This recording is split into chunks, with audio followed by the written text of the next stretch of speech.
All right, ladies and gentlemen, welcome to game number 5. Match point for the Viper here against the Muslim in an English mirror on Altai. Spawning it on the left side is the Muslim representing Team Liquid. And on the right, we have the one, the only. DeViper.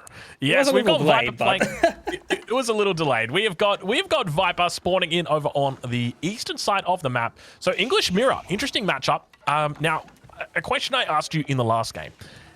How many TCs would we see? You said 4. I said 8. The correct answer was 7. Now, my question to you is not necessarily how many TCs we will see this game, because I know already how many TCs we're going to see. The question is... How many farms? Well, okay, I'll throw it out a bit differently. I think there's going to be 6 town centers this game. I think both players are going to make a town center in the second age, and both players are going to go up with the King's Palace. Do you agree with that, or do you think they're going to do something a little bit different? I agree with that. I feel like adding that 4th extra town center would be a little ambitious. So I have to agree with you. I think it's going to be 2 town centers in Feudal Age, and then you go for that King's Palace. I can see one of the players trying to play a 3rd town center in Feudal Age, but it's a little risky, especially because if you consider that, okay, you are placing your Feudal Age 3rd town center, let's say, but that delays your Castle Age, and your opponent will just go to Castle Age with the King's Palace. So you're both at 3 town centers, but he's already up to Castle Age, being able to leverage that extra getter rate from the English farms, because obviously that's also a factor. As you age up, you also get a massive boost to your farming eco. So I have to agree with you. I think our maximum town center count is going to be 6, and it probably isn't going to be lower than 5 combined for 2 players. Yeah, all right. Well, we'll have to see how it plays out. One of the interesting things to note is that the Viper has gone for a 2 scout opening, which is kind of weird because normally as the English, right, you're thinking, I don't really need sheep. It's not that important. I'm going to focus on my farms. Well, Viper said, I'm going to collect the sheep. And because normally what you would want to do is deny those food sources away from your opponents. Let's say you're up against China. You want to deny them from supervising their sheep on a mill. If you're up against the Delhi, maybe you want to avoid them getting some sheep. But Viper here, up against the English, still goes for a 2nd scout. So what does that mean? Well, is he going to be looking to do a bit of harassment? Is that the question? You know, is he looking to harass the stone miners, the gold miners? Is that something that he's doing? I can see that being a thing. I can also see him just trying to get some more information for himself, because obviously information warfare is also a key part of the equation. So we'll have to see about this one. I think that adding a 2nd scout makes a lot of sense here for Viper, because being able to gather that intel is really valuable. And look at that. Council cancelled. Abbey of the Kings in the mix. DeMusliM is a person that loves the Abbey of the Kings. He often plays the Horseman build with the Abbey, and given the fact that Viper is going for what seems to be a rather aggressive longbow rush, actually, he's mining stones, it's gonna be 2 TCs, but he went for a fast feudal with the Council, so DeMusliM, potentially anticipating those longbows to hit him early, he's going for that Horseman build. Hello. This is interesting. I'm looking forward to seeing how this goes. Now, obviously, it's very curious, isn't it, going for the Abbey of Kings? We often talk about this a lot. You know, scout, that might go down. You can see the villagers might lock on. No, he's decided not to. So, yeah, Abbey of Kings is a very interesting landmark because it hurts you in a number of ways, but it helps you in a number of ways. So, obviously, number one, you don't have access to longbows out of the gate, but you also don't have access to them if you go for your Castle Age play. You're not going to be able to transition into them. It can be a little bit difficult to find that window for the longbow transition if you don't go for that. So you're kind of like, you're hurting yourself for the entire game. But where it's really going to come in strong is going to be in that Castle Age. So one of the things that we see out of these 2 civilizations in this matchup is a very heavy knight-orientated focus. And I suspect that is really where the difference is going to come in with this Abbey of Kings. Yeah, that's exactly it, as you pointed out, because obviously you can play Horseman, but the real value in the Abbey is when you can heal up your knights with it, and because both of these civilizations, well, they're the identical civilizations, obviously, both of these civilizations have great food economies. As you said, a big focus on the knights is pretty common, simply because you can easily support a mass production of knights. But there is a second aspect of this one to look at, I feel. Viper saw the Abbey, and as you pointed out, if you really want to leverage the power of the Abbey, and you really want to compensate for you forfeiting your production of longbows, you have to play the Knights, and Viper knows that. So I can see Viper preemptively going for Spearman, because he knows that in order to really use the Abbey, DeMusliM is going to have to play knights, and Viper can just cut into that by opening spears and then going crossbows. Yeah, that's a smart move, actually, when you explain it like that. The one key difference here is that it looks like DeMusliM is not going to be adding in that second town center. You know, we talked about it a bit earlier. Were we going to see 6 town centers? It looks like it might only be 5. Maybe DeMusliM looks to add in a third town center once he hits castle and does his thing. But it looks like he's just going to be rushing up onto that third age, instead just going straight up. We can see that Viper still yet to get his wheelbarrow in. He does have the second town center in. He's going to be a little bit slower though here, and no farm transition. I guess now I'm starting to see a little bit about why. We talked about why did Viper go for that second scout, and now it all of a sudden becomes a bit more obvious. There's no farms for the guy. He is not farming at all. He is just very intent on gathering these natural resources. We can see the town center has gone down as well. So for him, he's now working towards that golden age of 2 town centers plus the King's Palace. DeMusliM going to be on 1 town center plus the King's Palace. Where is the timing window for DeMusliM? It's in the relics. It's in the relics. It's in the relics. So he's going to be looking to take the relics. Yeah, obviously that's part of the equation. And the second part of the equation is sustainability of that food eco. Viper has a lot of sheep, he's got some hunt to work with, but at some point those finite resources run out, and in that time frame, Viper is going to have to make a transition to the farming eco, which potentially leaves him vulnerable to assaults from DeMusliM. Compare that to DeMusliM, he already has the farms set up, or at least some of them. So he isn't gonna have to make a massive transition to the farming eco, and that's part of the reason why this English early farming build became very popular with the players. They realized that it's better to set yourself up with a very nice and long-term sustainable food eco with the English in early game where you're not getting pressured, as compared to setting it up later when you are just distracted fighting the enemies and you have to spend every single bit of resource that you gather on making army. So I got another question for you, Lidakor. We talked about this a bit earlier. We actually see Viper coming down. He's doing preemptive walls. So we'll take a look at the minimap and see exactly what he's walling out. Obviously, the sacred site is behind there. One of the relics is also going to be behind those walls as well. But for a civilization like the English, which has a very natural advantage in the late game with its economy because of enclosures, the technology that is unique to the English and enables their farms to generate gold. Yo, 8 of the 3, I see you in the chat. I just want to give you a big shout out, 40 gifted subs. We're going to come back to you, I promise. But I want to just move on this thought because that's absolutely hype. So my question is, let's say in a perfect world, DeMusliM gets 5 relics. Is that really that big of a deal considering Viper might have like 80 villagers on farms in the late game? Yes and no. The thing is that, as you pointed out, it's going to be a much smaller factor as compared to, let's say, a French mirror, or honestly any kind of civilization mirror. But obviously those relics don't cost you population, so it's not going to be about you having a slightly better gold production, it's about you having a certain source of resources which doesn't cost you population, and that's going to be a valuable aspect. I agree with you. I don't think that having 4 or 5 relics lead over here is as impactful as it would be on other civilization matchups, but still, it's gonna be a nice little boost for the Muslims. So sure thing, try to build up some lead for yourself with that. And right now, if he starts picking up those relics, it's going to be a massive boost to him, because obviously, right now Viper doesn't have enclosures yet. In fact, he's only just now going up to Castle Age. And he's going with the King's Palace, so we're going to be at 5 town centers. The Muslim not mining stones, so we're probably going to be capped at a total of 5. Yeah, we can see Viper being very, very cute there. I'm not sure if you guys picked that up, but he sent through the longbow with the villager, and he was just checking. He was saying, is that walled? I don't think that's walled. And then he, like, can I get through there? Yes, he could get through there. So decides to wall that up. Now going to be sending that longbow out to his death, but it's done its job. And yeah, I guess I'll just take this little bit right here just to thank 8 of the 3 coming in with 40 gifted subs. Big shout out to you, mate. Thank you very much for those gifted subs. For anybody watching this on YouTube and wondering what just happened, 8 of the 3, one of our community members over on Twitch has just donated 40 subs, and subs are a way that you can support the channel over on EGC TV, and it helps out a huge amount, and it keeps the viability of competitive Age of Empires afloat. So big shout out to you, mate. Thank you very much. Let's get back to the action, Litter. Indeed, big shout out to 8 of the 3, and you know what else helps sustain these events? Just people tuning in, watching it every single day. It helps with the metrics. So if you're watching this on YouTube, you might want to check out EGC on Twitch and catch these games live. That's a great point. That is a great point. 15 GMT. Actually, I think it's 16 GMT. I saw someone in the chat when the stream started. They're like, why does everyone say it's 15 GMT? It's 16 GMT when we're starting. Don't confuse GMT with UTC. It's an absolute mess.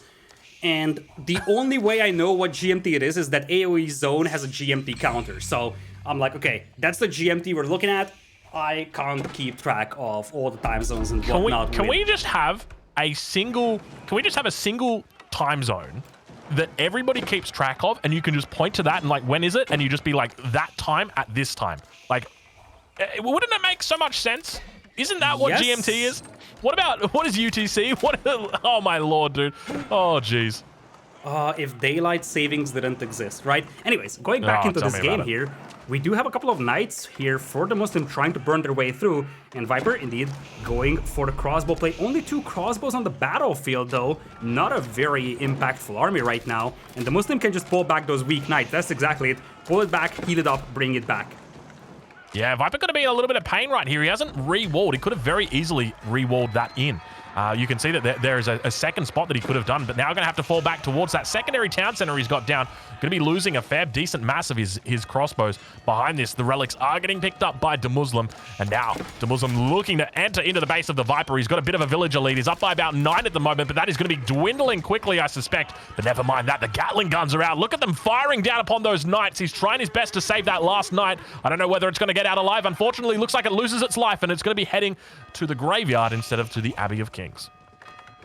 It is no range defense upgrade right now for DeMusliM on those knights. So obviously, as you said, those town centers firing that extra arrow with the English, and of course the network of castles bonus helping those crossbows, they just decimate those knights out there, and now you're seeing some crossbows being added by DeMusliM over here, trying to match Viper's numbers. The concern for him is that his unit, the crossbow that he's adding, it's not going to beat Viper's crossbows unless he has more numbers, but Viper is building up an eco lead here, so he's not going for a counter unit. Instead, he's going for a forward castle. I love this though, because not only is it going to secure the sacred site for you, it's going to give you a very nice foothold. You know what else it does? It's a siege workshop as well, so you can start going for trebuchets. Exactly. It acts as a siege workshop. One of the great things about English and the way that they do these forward keeps is they don't have to spend that extra resource on those siege workshops, as they so typically want to be putting nearby. They're going to be able to creep forward with their trebuchets, with their keeps, and they're going to be able to do so without any kind of siege workshop. Obviously, if they do want to get their upgrades, you know, if you want to get greased axles or if you want to get shattering projectiles, you're probably going to have to drop down a siege workshop. But other than that, you're able to continue your production of trebuchets, springalds, mangonels, all those good stuff out of the keep. So great use of the English bonus right there. Yeah, it's a very underappreciated bonus. In fact, I got a question for you. What do you think is the single most underappreciated civilization bonus? Because I feel like this is one of those candidates. What do you think is the most underappreciated one? I definitely think it's going to be the French enlistment incentives, or just that reduction of cost. We don't really see people like there's one player that I see that uses that, and it's Give You Anxiety. Give You Anxiety will build his base at the beginning of the game with the intention of putting a keep down in it, and as soon as he gets to age 3, he immediately puts that keep down, and he's always using it. But obviously we do see players make keeps and they put their stables around it and archery ranges around it, but I feel like that's definitely an underappreciated thing. It's something you don't see that often. Yeah, that's a great point indeed. Now, Viper has gotten enough stone for a defensive keep for himself. On the other side, DeMusliM grabbing Network of Citadel, so he's getting ready to fight. He already completed the farm transition, and with that, he's ready to go for a push very soon. He's behind by 13 villagers, but I wonder if Viper has already started adding farms, because that is still a question that needs to be answered. Yeah, a little bit of a raid coming up here for DeMusliM. Going to be running into a pair of wolves. You can see these wolves obviously took down a monk before, unfortunately losing its life. But the 5th and final relic is locked over on this eastern side, and not going to be able to be accessible unless that wall gets broken down. But we see a building being cancelled and a keep being dropped here instead. So Viper playing it a little bit more defensive up towards this north side. Villager count 84 versus 69 for DeMusliM. Nice. DeMusliM is banking up resources. I'm glad you said it. I was worried. This could be an imp from DeMusliM, and it would be a smart thing. He's behind in villagers, but the moment he gets to imp, he gets enclosures, and that's going to help compensate for his villager deficit. Plus, DeMusliM now coming in with the 4th relic. I get the feel that we are seeing a very similar outcome right now than we have seen in the previous game. Just the roles are switched. So right now, Viper is the one that has a villager lead, and DeMusliM is the one that's going to have a lower villager count, but likely a better Imperial Age timing and a better relic count long term. Yeah, I also think the difference between 3 town centers and 4 town centers is not that big compared to 2 and 3. 2 and 3 is a massive difference, but 3 and 4, it's much more minor. It's a 50 to 33%, right? Yeah, it's a pretty big difference between the two. But I do agree with you. I think DeMusliM is in a decent spot, and you know where these relics really start to pay off is once we hit that 200 population, because you know up until this point, Viper has been going for villages instead of for relics. And he could have gone for relics, he could have gone for sacred sites. He said, I'm going to go for villages instead. I'm going to put down that 2nd town center and get King's Abbey, the 3rd one. Where it starts to pay off for DeMusliM is once both players hit 200 pop. And now Viper's got to decide, do I want to have 130 villages and 70 army, or should I delete some of them? But DeMusliM doesn't have to make that decision because he's got the relics in the bag that are just going to be pumping out those extra resources, and that's where they really start to pay off. But Wingard Palace now coming down for DeMusliM, no surprise there. This landmark, in my opinion, is the best Imperial Age landmark in the game. There is nothing that even comes close to it. Ooh, I could argue with that. College of Artillery could be a reasonable candidate, but I do agree with you. It's a very powerful landmark, and as you pointed out, it's going to be the population efficiency that comes into play here for DeMusliM. Honestly, Age of Empires 4 has 6 resources, not just 4. Obviously, you have the 4 default ones, and then number 5 is information, number 6 is population, and right now, DeMusliM is going to have a pretty big advantage when it comes to that population efficiency. Yeah, he's struggling here over on this right-hand side. He's trying his best to wall up. You can see he wants to try and keep this game going a little bit longer, but he's going to be looking to enclosures. He's going to be looking towards making sure he's got that Wingard army popping out. But now we see that Stonewall's coming up over on this western front as well. So looking to Stonewall in that sacred site, prevent any kind of sacred victory from coming through, and also just guarantee that trickle of gold is going to be coming through late game. Yeah, that's exactly it. Looks like we're gonna have longbows being added by both players over here, Viper and DeMusliM as well. DeMusliM taking this fight over here, premature fight over here, not a good unit composition for him to win this one with, but the crossbows are gone, so Viper could lose all of his longbows to the remaining knights here. Yeah, Viper leaving his crossbows on the front, not the best position for him. Unfortunately, not a lot of spears in here. We talked about that a bit earlier. You mentioned, you know, obviously if players are going to be going for knights, and it makes sense to go crossbows and spearmen, but no spearmen to be seen. Unfortunately, Viper just sticking with a ranged army, and he gets eaten alive by the crossbows as well as the knights of DeMusliM, doing a great job there. Unfortunately, just not paying attention to those crossbows and leaving them on the front to get eaten alive. But now we see that first Wingard army is now in queue. Enclosures is in queue. Elite Longbow is in queue as well. So DeMusliM is really looking towards that Imperial Age and looking to leverage it. But Viper on the other side, he's got 3k food in the bank. He could be thinking about doing the same thing. He kind of needs to think about doing the same thing, but his eco is horribly unbalanced right now. Lacking wood, lacking gold. He's got a ton of food, ton of stone in the bank. He needs to balance that one out and go up into Imperial, because DeMusliM, even though he's only at 104 population, now it's going to start skyrocketing. So you're going to see him hit 150 population in the next 2 minutes or so. And with that, he's going to start unleashing longbows, crossbows over here. In fact, he's pulling villagers already for repair, so he wants to maintain control over that central area. And Viper now teching into men-at-arms over here as he's going up to Imp. Can I just say something? I know he's the greatest of all time, but I really don't like the Wingard positioning for Viper. This is in the front of his base. His enemy is already Imperial, which means he's going to have that Trebuchet beginning to mass up. And my fear is that if DeMusliM looks to push in on this position here, the Wingard Palace is going to be one of the first buildings he looks to take down. And that could be really bad for the Viper, because if DeMusliM gets a lead on those Trebuchet counts and he's able to take that out, that'll spoil the end of the game very, very quickly. It's a risky Wingard Palace for sure, because obviously the Wingard Palace in many ways is your recovery landmark. It is the one that allows you to make siege weapons even if you're drained on resources. So if that gets taken down, you're taking a big punch in your face. Looks like hand cannoneers will be the unit of choice over here for Viper. Whose global queue are we watching? Global is not saying anything about the hand cannoneers, but we have some in the queue. Yeah, that's a bit weird, isn't it?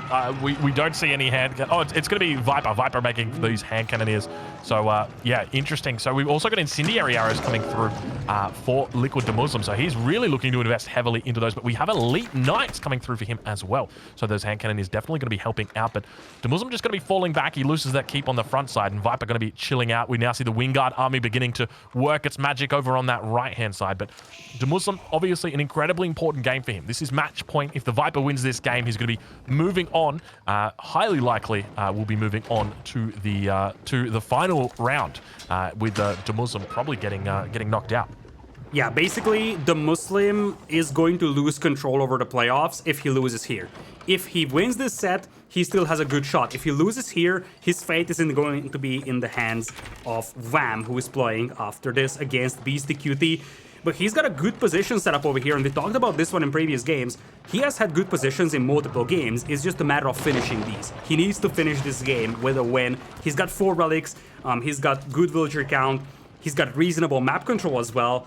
And while Altai definitely started to have more wood in the recent patch, this was a change to the map, it's still something that could be a factor going forward. If this game was very long, wood control could still come into play, and this is probably something that DeMusliM will have to consider going forward. Yeah, really good point.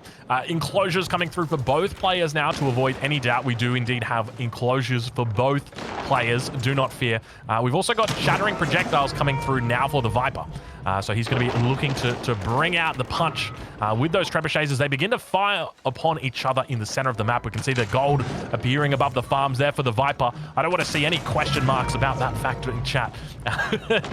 We also see that the trebuchet damage is going to be coming through for DeMusliM. I don't know whether he's gotten that one over on the other side, Viper. I think it's called Geometry, that upgrade? Yeah, not 100% sure. It's called Geometry. It's a very expensive upgrade, actually, but something that could be very helpful, especially with shattering projectiles coming in. The only upgrade, I believe, the only unique upgrade, to be precise, that has the same effect in AoE 2 and AoE 4, actually, so fun little trivia out there. It's called Warwolf in AoE 2, and it's unique to the English. It's shattering projectiles in AoE 4, and does the same thing. We now start to see more upgrades coming through for the Viper. You mentioned Men-at-Arms earlier. He's now on Elite Men-at-Arms. Incendiary Arrows coming out.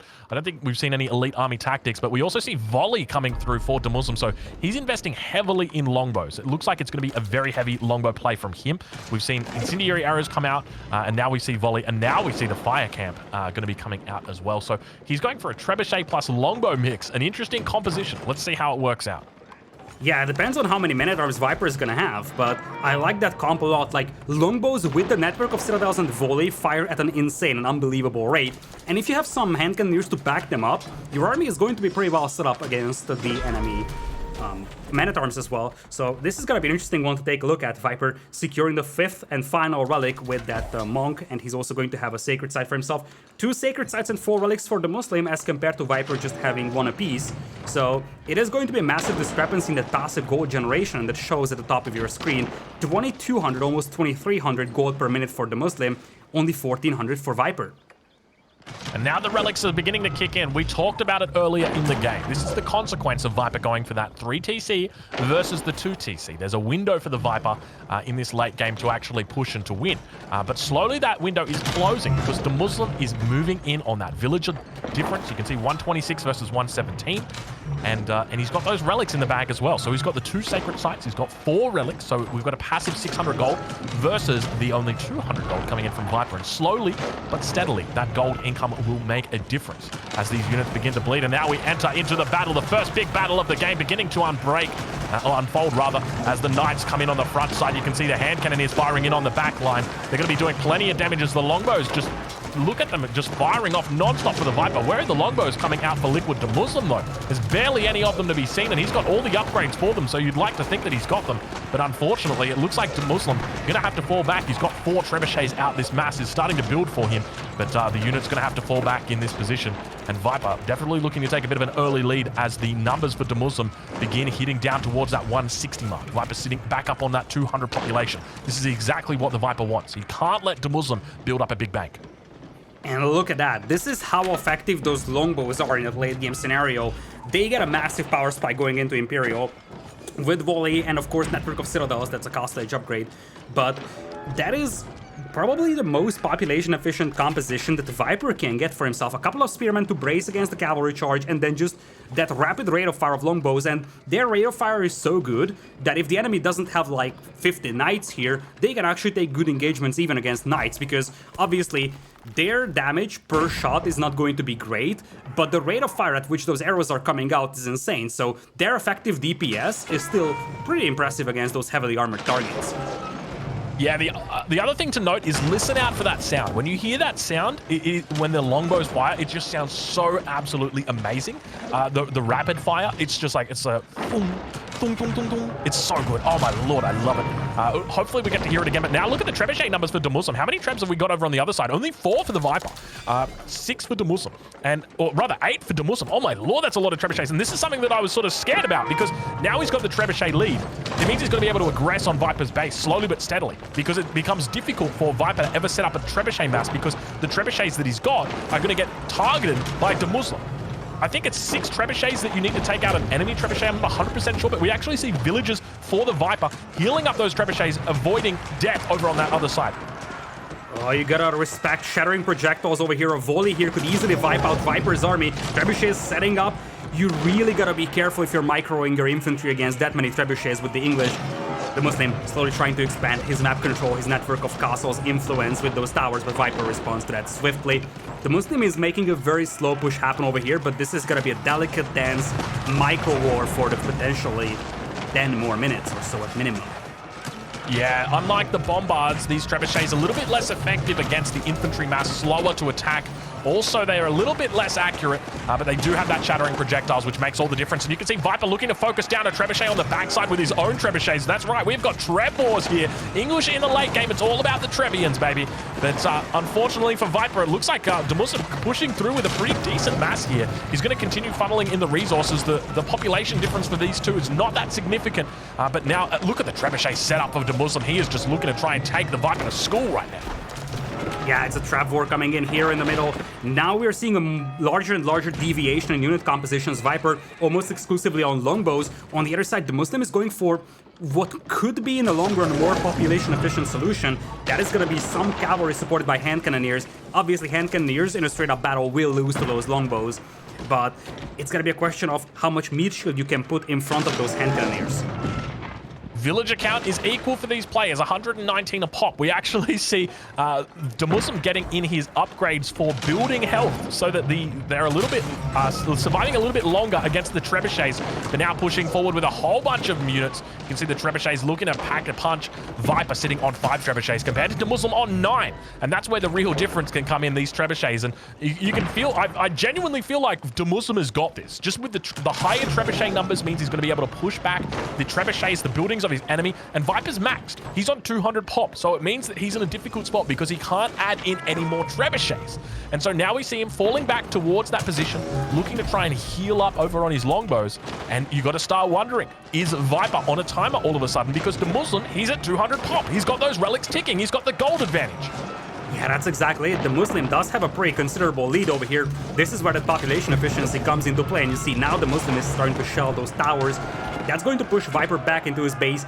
Breaking this defense is going to be insanely difficult for DeMusliM, but let's not forget that he's establishing map control as well, so he's securing some extra resources for himself, and soon Viper could find himself running out of wood here because he's confined into this tiny little base that he has right now. Not to be afraid though, if you're Viper, you still have a pretty respectable army. That is a huge force of longbows and men-at-arms.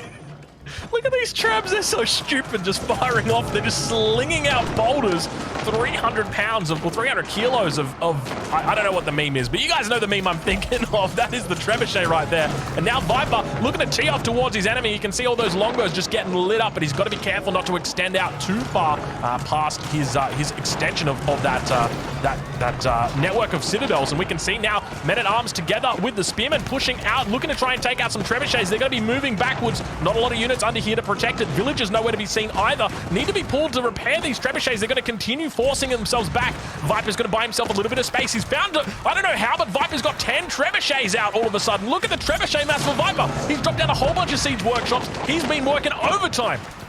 He has lost so many men-at-arms that now he can replace them with trebuchets, but what's the price here? He just lost so many men-at-arms, and he's got nothing to defend those trebuchets with. No meat shield in front of those longbows, and he's getting pushed back. Some cavalry being added by both sides over here. Viper tried to take down those trebuchets, wasn't really able to, and DeMusliM, he's now setting up the traps to start targeting that key infrastructure, the production buildings. What is Viper doing? He needs more trebuchets. 9 is not enough. We need more trebs. Unironically, these trebs are insane, dude. The shattering projectiles together with the geometry upgrade means these guys are able to take out a lot of infantry, a lot of buildings, and you can see Viper just behind the scenes just taking out units, but he's suddenly starting to get focused. DeMusliM demonstrating his prowess when it comes to this matchup, flooding in units. Elite Knight's now going to be coming out towards the front side as well. He's looking to tank it up. Men-at-arms on the front line for the Viper now. He's down to 169 population, but DeMuslim's on 183. These guys are fighting it out non-stop. Viper somehow manages to trickle in more gold than his opponent, despite not having the relic advantage. I don't know exactly where it's coming from, but his numbers continue to dwindle. He's down to 150 population. Viper might be on the ropes right now. DeMusliM sitting on 182. He's continuing to trap down this backside. Viper down to 3 trebuchets. DeMusliM sitting on 6 right now. It's not looking pretty for the Viper, and keep in mind he's got that Wingard Palace on the front side. If he loses this battle, he could lose the game because there's going to be no more trebuchets coming his way. No more food coming in here for Viper. He's getting drained down over here, dropping in population quite rapidly. 140 against 200. And DeMusliM, he's just not letting this up. He's flooding in more and more units. And Viper, he's just running out of reinforcements over here, barely being able to hold this line. And those traps are getting closer and closer to that all-important Wingard Palace. This might be it here for Viper, and he's going to tap out. DeMusliM is going to live to see game number 6. Good game gets called, and what a game it was. Trebuchet War is the name of that game. Stick it on the thumbnail, Pesty, because I tell you what, that was absolute beautiful. Oh my lord, what a game coming out there from DeMusliM, keeping himself in the game. You know, we talked about this a little bit earlier, Lidakor. You said an English mirror, probably not what DeMusliM wants, but I tell you what, that's what he gets. And I tell you what, after that game, he's going to be very happy with that. What a performance by him. What a performance, and we talked about the win rates of these players with these two civilizations. DeMusliM being a very popular English player out there. In fact, if you start asking around the players, casters, the community, who do you think likes English the most among pro players, DeMusliM would be high on that list. Yet, his win rate didn't represent that throughout the tournament. He pulls off a win with the English when he needs it the most, against another player that has insane English builds. Viper was the best English player in the entire tournament. DeMusliM wins a key game over here, and suddenly it's not looking too bad for him. One more win, and he could push this into a 7th game. Still, his tournament life could be on the line with this set. Yeah, well, that's exactly it. It is match point, but I gotta say, I mean, hasn't the English just come such a long way? I think that we are all of a sudden, like, I remember back in the days where it was just the Berkshire Palace. The Berkshire Palace was the only landmark that you'd make as the English. You'd put it down in the middle of the map and you'd force the issue with it. But now, the Wingard Palace is the only way for these players to progress. But speaking of only ways, take a look at what we've got for you in game number 6. We've got the Mongols versus the French Lidakor. That sounds like a bloody hype matchup. Ooh. A classic. A classic indeed. Viper with the Mongols, actually not something that you see every single day. In fact, it's a little surprising that Viper is not a person that likes to, or not it's not about liking it, it's not about, preferring to use it. It's just the fact that Viper, he is not the type of player that picks Mongols every time in game number 1. Like, you know a couple of players that love their Mongols. Vortex comes into my mind, for example, that